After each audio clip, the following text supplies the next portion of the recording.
It's the Debrief live on the Blood Red channel, courtesy of the Liverpool Echo, after Liverpool have beaten Manchester United 4-0 at Anfield. Mohamed Salah notched a brace and an assist, whilst fellow attackers Luis Diaz and Sadio Mane both scored and assisted one each. Welcome along to the Debrief with myself, Patrick Smith, and I'm delighted to be joined by Matt Addison, who's sprinted back from Anfield to make it here. So, Matt, not a bad double over United this season, is it? No, a 9-goal aggregate win. I mean, it just sums up the gulf between the two teams. I went into Anfield tonight pretty certain that Liverpool were going to win. Obviously, you don't want to take anything for granted, but you just looked at their team sheet at the start of it and just, I mean, there's just nothing there, is there? I mean, there's just no quality there. There's no real desire from any of them across the pitch, and that's kind of what we've seen all season. It's what we saw at the game at Old Trafford, and I thought they were significantly better than obviously what they were in the reverse fixture. But Liverpool just absolutely wiped the floor with them. There's just no hope really for them watching that. You wonder where on earth they're going to go from here on in. It's remarkable that there's even a chance that they can get into the top four this season, because there's just such a gulf in quality. We know that the gap between Liverpool, City, and to an extent Chelsea, and then the rest of the teams is enormous. But yeah, if anyone doubted it, just watch that game tonight, because there was, I mean, coming out of the ground, there's people sort of going, Shrewsbury gave Liverpool a better game than what United did, and They did. I kind of know what they mean. At least they kind of put in a bit of an effort, and obviously they don't have the quality. But yeah, it was dreadful from United. Liverpool made them pay, and they just didn't really have to get out of second gear. So yeah, all positives. I mean, you said it all there. We were brilliant. We didn't have to get out of second gear, but I genuinely believe that Shrewsbury at least had some fight in them, because this United team was just absolutely dismal. You mentioned there it's the biggest winning margin Liverpool have ever had over United, with a 9-0 aggregate, and the first time they've not scored against us in the league since 1964, which is a good stat for you there, Matt. So was tonight a statement win for the Reds, or was it just United being poor?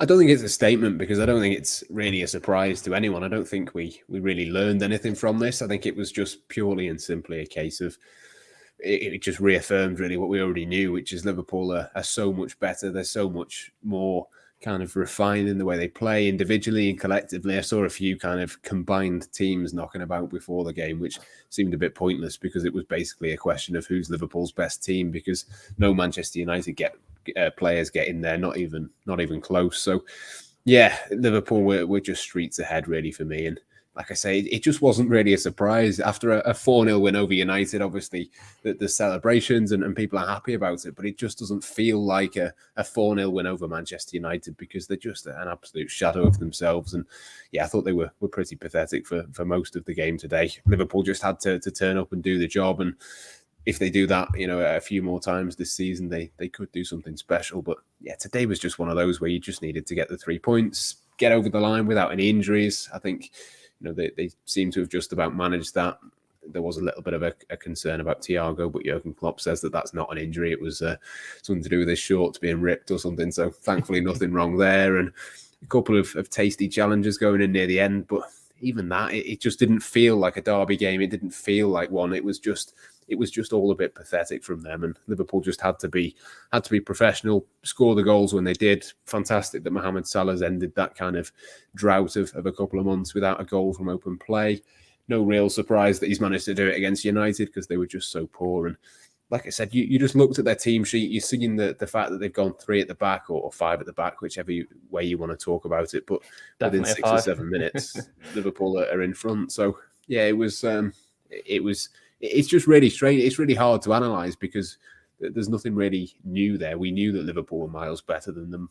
We knew that they could go and score 4, 5, 6 if they wanted to. And yeah, that's what they've done. So yeah, job done for Liverpool. A few more jobs to be done before the end of the season. But for tonight, I mean, it was pretty much perfect.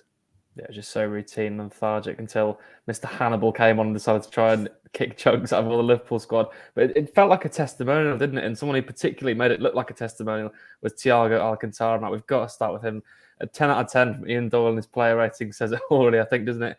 And in the words of Jamie Carragher, I think he said he looks like he's just playing with his kids in the garden. Just remarkable again from him, wasn't it?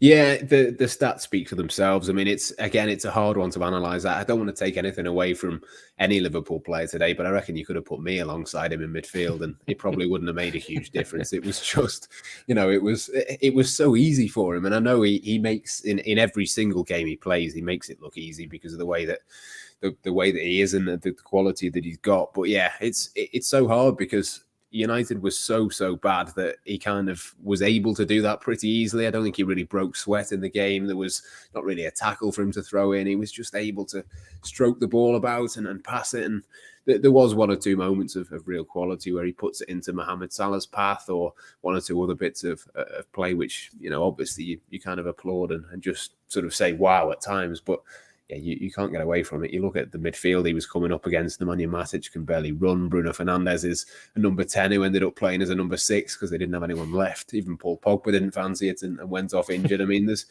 just no real way to kind of put it into context. It was just a massive gulf in class. We've seen that from Thiago, and like you say, he was just sort of walking about, passing the ball about, keeping it. The stats are just remarkable from, the number of touches that he had. But yeah, he absolutely ran the show, and Liverpool will need to keep him fit and keep him doing that for the rest of this season. But yeah, what more can you say, really? He was remarkably good, but at the same time, it was remarkably easy for him. Yeah, almost walking football, wasn't it? What could be a big boost for us, though, Matt, is Mohamed Salah with a brace, back at goals in open plays first since February. And very surprisingly, this could be a massive boost for him towards the end of the season, couldn't it? Yeah, I think it'll be a big boost for him. I think you've seen at times he's kind of been a little bit frustrated, I think, with himself at certain moments. I think we saw that a little bit at Wembley, even against Manchester City, obviously. There was, I think, 2 chances, wasn't there, where he was on a tight angle. It wasn't one way to expect him to score necessarily, but Mohamed Salah at his best probably would have done.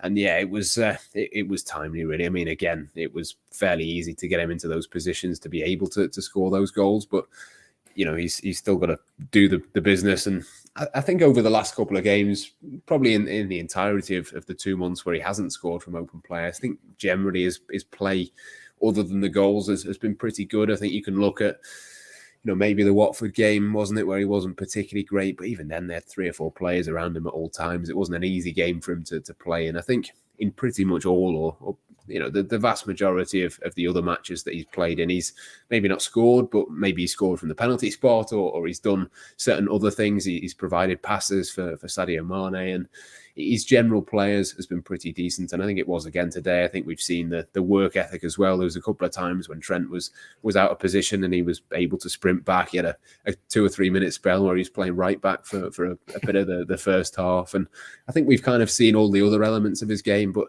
yeah, like you say, it's going to be a big boost, I think, for the last few games to kind of get that out of the way. No one's talking about it. I don't have to write about it anymore that he's not scored in a couple of consecutive games. I think it's just, I don't know. It's one of those where his bar is just ridiculously high. I think he's one of those players that you just think he can always offer a little bit more than what he has been over the last few months. It's never been a real issue. But of course, if you can get the peak version of Mohamed Salah for the last few games, then every little helps. Well, exactly. In the Adrenaline blog saying everyone's talking about a Salah drought. Didn't score for 3 Premier League games. Was substituted him on, assisted another. It's amazing how high his bar is, and it really is true. He's unbelievable. But someone else who's been unbelievable is Sadio Mane in his new form in the number 9 role, which is unorthodox for him. He's becoming such a crucial part in this squad, Matt, isn't he, in his new role? Yeah, I said this the other day, actually, after the City game. I think that is the front 3 that Liverpool started today is the best front 3 at the moment, and that seems absolutely ridiculous to say it when I think Diogo Jota scored 21, 22 goals this season, but I don't think he is the number 1 in that number 9 position anymore. I do think it's Sadio Mane because of the form that he's been in. I think I'm right in saying 9 goals in 9 appearances now that he's played as a number 9. So the numbers speak for themselves, but he also offers a lot more than what Diogo Jota does. There was times tonight when he just had a few Manchester United players on strings. There was one near the end where he had 4 or 5 players around him. He kind of dribbled one way, dropped the shoulder, came back the other way, and didn't even run away with the ball, just walked away with it. They were just trailing and couldn't keep up with him. And I think we've seen that a few times from him. I think that the goals that he scored against City were kind of goals that only a confident player really can score. You think of obviously the Thiago pass into him and then he hits it first time. Only Sadio Mane with full of confidence and really feeling himself is able to take that on, and it's a brilliant finish. And again tonight, just so good. I think.